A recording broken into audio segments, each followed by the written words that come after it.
ป้าแอวล้านนาเมืองหนาวกับข่าวใส่ไข่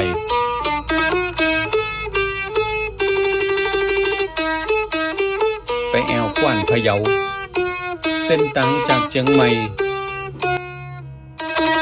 สลีภูมิใจหันเชียงใหม่เก้า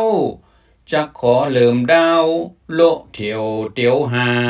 พระยาวบ่อนน้ำล่องลามดงป่ากว้านหลวงจวนป่าจ้อยจ๋าใจยำวันนี้ปอสายอย่าจวนเตียวตังจากเชียงใหม่ไปแอวกว้านพะเยาพอถนนหนตังงามๆเอาไว้ย้อนความหลังข้างเก่าก่อนกับเดี๋ยวนี้ว่าเป็นยังไงอย่าต่างกันกับที่เฮาเตียวเมื่อ5-60 ปีก่อนนักก็อย่าเริ่มต้นตีประตูตาแปเลาะคือตัวถนนมูลเมืองง่ายข้ามคูมาหาแจงสีภูมิก็เริ่มนับแหกที่นี่ออกจากเวียงไปหาเจดีย์ขาวหันเลาะเจดีย์ขาวปิงยาวปาดจำตอดมันข้ามลำฝากตัดวัดเกตนั่นนาแก้วนาวลัดถนนสื่อขึ้นเจียงไฮ้ข้ามนำปิงไปพดเหนือวัดเกตกาลามฮันน้อย1ถนนแก้วนาวลัดไปหาตังหลวงสาย118สื่อเสร็จไปดอยสะเก็ดก็พดพะเยาเจียงไฮ้ปุ่นเลยตำบลวัดเกตกายหงเฮียนปิ้นหมอพายับวิทยาเขตแก้วนาวลัด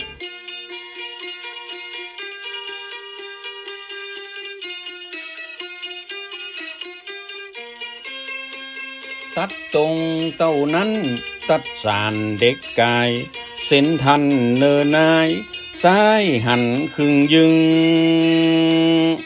แม่ข้าวก็ใส่สันสายบ่ดึงล่วงหน้าหันตึงเท่าทึดพอกับถนนรถยนต์บึดพดหาแยกกว้างแม่กวงยังติว่าละซื่อยังเดียวเต้าแผ่วขึ้นดอยแยกแม่ขาวกาด3 แยกสันสายน้อยและแยกใหญ่ที่สุดติดตัดกับถนนวงแหวนสาย121มีรถพัดมนหนขวางนั่นก็แยกแม่กวงซื่อไปกาดแม่กวงสันนาเมงบ่อหินน้ำแป่ล่องขี้เล็กเจิงดอยไปติ๊กพอตั้งขวาอย่าหันหงยาดอยสะเก็ดแยกเข้าที่ว่าการอำเภอเข้ากาดดอยสะเก็ดทัดไปก็แยกซ้ายเข้าเขื่อนแม่กวง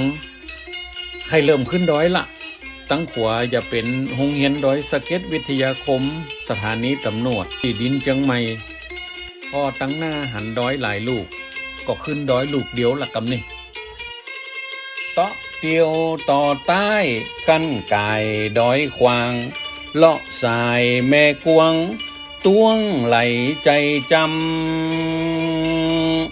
ปังแฟนแม่วานสะพานก้อยคำเขียนไกลใบลำง่ายแตะก็เพียงไต่ระดับขึ้นไปหาจุดสูงสุดรถนักก็จ้าน้อยรถเบารถใหม่ก็ไปจวดเหมือนกันเป็นว่าตีดอยสูงที่สุดหันอย่ามีขุนน้ำแม่กวงน้ำอย่าไหลลงมาหาตังดอยสะเก็ด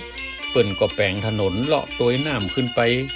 เตียวฝั่งซ้ายเดี๋ยวกดง่ายไปเตียวฝั่งขวาก็เลยมีขัวสะพานข้ามน้ำแม่กวงและน้ำสาขาหลายตีจากห้วยห้องไข่ก็เข้าตำบลปะเมียงปงกุมแม่หวานปงอ้อปังแดงปังแฟนปังน้ำทุปังอันห้วยมอขึ้นไปแผ่วจุดสูงสุดก็สุดเขตเชียงใหม่เข้าเขตเชียงไฮ้ตัดดอยหนังแก้วหันจากแจ้งสีภูมิมาแถวนี้ก็56 กิโลก่อนนั้นเท่าสาได้มาก็แวะปดปงตีข้างดอยจัน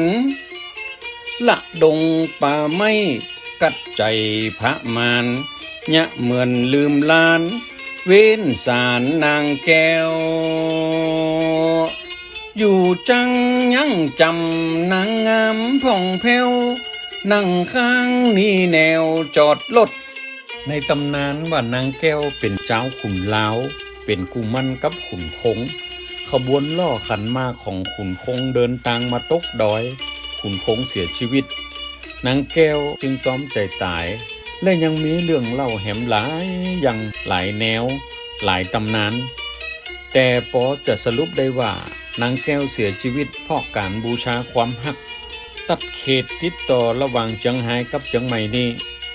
ศาลเจ้าแม่นางแก้วนี่เจ้าล้านนานับถือว่ามีความศักดิ์สิทธิ์ช่วยปกปักรักษาให้เดินทางปลอดภัยก่อนอย่าให้กึดหาอดีตเมื่อ 40-50 ปีก่อนถนนกีดเตี้ยวยากบ่ใจกว้างสบายอย่างเดียวนี่รถแต่ละกันกว่าจะขึ้นมาหอดนี่ถึงเต็มทีละสาบไม่ตึงเครื่องไม่ตึงพาเบรกขาขึ้นขาล่องกันมาตึกนี้ก็ต้องพักรถเช็ครถเติมน้ำหม้อน้ำยังเตะห่อเข้ากับไก่ปิ้งกินข้าวตอนกันโบ๊ะบะโอหวานบะตันซุกกินกันจูนี่เดี๋ยวนี้ร้านจอดรถเป่งลึ่งเลยบ่กล้าไม่กล้าบ่ได้ขายเพราะว่าหนทางมันง่ายขับรถกับบ่อิดรถกับบ่ฮ้อนบ่ต้องเช็คบ่ต้องเติมน้ำบ่ต้องยั่งยังตะกอนก็เหมือนไปเว้นม้ากายก็ใช้วิธีบีบแกเต็กแกบอกกล่าวขอปอนเอาลิ้วล้อรถไหลต้องไม้รอบรถตั้งการเปิดห้ามความเร็วตัดดอยลิงจิ้งต้วงติ่งลงเที่ยวถนนต่างเตียวเลี้ยวแหมลงหันลงดอยนางแก้วมาตัดที่นี่เป็นก้งอันตรายอุบัติเหตุเกิดขึ้นมันเปิ่นเลยกำหนดความเร็วบ่เกิน60เพราะว่าลงจากดอยขุนลาวหาขุนแจ้แม่โถถึงลงกระดิบกระดำลงเสียงตีละสัมปะโก้งแหมอย่าเป็นจุดที่ต้องระวังที่สุดของถนนสายนี้เลยนะทัดหันก็ลงเรื่อยๆลงหาบ่อน้ำปุห้อนแม่ขจานศพโป่งปื้นหินในดินลุ่มดันผู้ขึ้นดุงดันปุ่งตัด90 องศาหันหน้าเทียบวัดสุกหลายไข่ต้มปอดีมาแถวนี้ก็67 กิโลที่บ้านศพโป่งป่าตองบ่อน้ำปุห้อนแม่ขจานไผไปไผมาก็อย่ามาแวะแจ้ตีนพรคล้ายไหลเลือดกันอยู่ตำบลแม่เจดีย์ใหม่เวียงป่าเป้าเป็นจุดแวะพักยอดนิยมของเส้นทางเชียงใหม่เชียงไฮ้น้ำห้อนธรรมชาติอุณหภูมิสูงถึง 8-90 องศาก่อนฮือบริการแจ้ตีนบอกคิดตังต้มไข่ไก่ไข่นกกระทาสุกภายใน 3-5 นาทีมีอาหารกาแฟและห้านก้าโอท็อปเปิดตึงวันแต่6 โมงเจ้าแถว4 ทุ่มตัดกองปังซ้ายคือใจดีลียกตนบุญดีนี่สูงจันไกปาติมากรรมดีงามไข่ไว้แว่นี้เข้าไปห่มวัดครูบาเจ้าสีวิจัยเตียงตัดท้องเหลืองห้ามฮือวันตานักบุญตุนเต้าคุ้มหาวเวหาสลีตีคาฟ้าสูงบุญกว้างตนบุญแห่งล้านนาครูบาเจ้าศรีวิจัยเมื่อปี 2465 เปิ้นได้เดินทางมาจาริกแสวงบุญมาจำวัดแม่ขจานคืนหนึ่งสร้างธรรมาสน์บวชพระเป็กตุในแม่ขจานหลายตนและตีข้างตังใส่มือก่อนเข้าแม่ขจานมีหูปฏิมากรรมครูบาเจ้าศรีวิจัยองค์ใหญ่ไว้ฮื้อได้ไว้สากันวันใหม่ปอสาก็เข้าไปทายทำนำเสนอเนาะห้อมห้องสุขาคนมาบ่อลังแต่ต้องข้ามตังแหวปั๊มอย่าแวะซื้อหาเข้าอาหารน้ำมีขายตอดจำวางแบพักเย็นเจนล้ำน้ำตามกระแส ยกจอกกาแฟแต่หาลำใบก็จัดกันไปคาปูห้อนแก้ง่วงอีนะปั๊มนี้เป็นที่พักรถเข้าห้องน้ำห้องตาปตท.แม่ขจานมีขนมนมเนยของครบของกินอาหารสปะขายของฝากเปิ้นเกียมล้านตึงใหญ่ตึงกว้างไว้บริการขนมของฝากคือคนต่างบ้านเมื่อขาดบ่ได้ก็เอาเห็นน้อยจากหันก็กายกาดแม่ขจานขึ้นหาสามแยกนี้กันสื่อไปก็เวียงปะเป้าแม่สวยพดเจียงหายเฮาไปกวนพะเยาก็เลี้ยวขวาเข้าตังหลวงสาย120ไปตังวังเหนือไปสักน้อยจะมีประตูเข้าสู่เมืองวัฒนธรรมเวียงกาหลงและไกลหันก็วัดพยอดขุนพลเวียงกาหลงวันนี้บ่ได้แวะเตียนเนาะแต่ขอบอกไว้ก่อนว่าเตียนหน้าอย่าเข้าไปถ่ายทำมานำเสนอให้พอกันเนาะเวียงกาหลงดิกลงลุ่มไตล่องดันหันลายห้อมลัดแจงจันกันกลางลำปางแขวนตัดวังเหนือหมอนนีอำเภอกายเวียงกาหลงก็เข้าเขตวังเหนืออำเภอเหนือสุดของลำปางติดกับเชียงไฮ้มาได้113 กิโลละเมืองวังมีน้ำตก2 วังคือวังแก้วและวังทองขึ้นไปแม่เมืองผานปุ่นละและแห่มหนึ่งน้ำตกตัดหมอกก็เอาไว้เตียนหน้าให้เหมาะภาษาอย่าหาโอกาสแวะเข้าไปแต่วันนี้เขาอยากขึ้นดอยหลวงข้ามไปกวนพะเยากันก่อนไปแห่มสัก40 กว่าโลก่อนนะที่บนสันดอยนอกดอยหลวงอย่ามีเส้นแบ่งเขตลำปางพะเยาเป็นแนวหั่นบ่ก้องเข้าเขตพะเยาก็ปะชุดชมวิวกวนพะเยา